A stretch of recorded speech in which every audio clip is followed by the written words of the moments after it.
بلدیہ عظمیٰ کراچی کے ایڈمنسٹریٹر افتخار علی شلوانی نے کراچی محکمہ انسداد تجاوزات کے چھٹے روز بھی لیمو گوٹ سونگل نالہ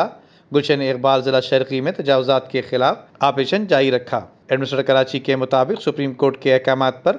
منوعاً عمل کیا جائے گا، جبکہ ان کا کہنا ہے کہ شہر کراچی میں نالوں اور دیگر مقامات پر تجاوزات کے خاتمے تک آپریشن بھی جاری رکھا جائے۔ اس حوالے سے سینئر ڈائریکٹر بشیر صدیقی نے بتایا کہ ایڈمنسٹریٹر کراچی کی ہدایت پر انسداد تجاوزات کا عملہ بھاری مشینری کے ذریعے سونگل نالے پر قائم تجاوزات کو مسمار کرنے میں مصروف عمل ہے اور کسی بھی ناخوشگوار واقعے سے نمٹنے کے لیے اسسٹنٹ کمشنر سمیت علاقہ پولیس اور اینٹی انکروچمنٹ پولیس کی بھاری نفری بھی موجود ہے، جبکہ ایڈمنسٹریٹر کراچی کی ہدایت پر ڈسٹرکٹ ساؤتھ کھارا در میں بھی پارک کے اطراف تجاوزات کے خلاف آپریشن کیا گیا۔ اس آپریشن کے دوران ٹھیلے، پتھارے، کیبنز، اسٹالز اور مختلف سامان ضبط کر کے بلدیہ عظمیٰ کراچی کے اسٹور میں جمع کرایا گیا، جبکہ ایڈمنسٹریٹر کراچی کا کہنا ہے کہ شہر میں پلے گراؤنڈز اور پارکس کے اطراف ہر قسم کی تجاوزات فوری طور پر ختم کی جائیں۔ Nadeem Siddiqui, M7 city news, Karachi.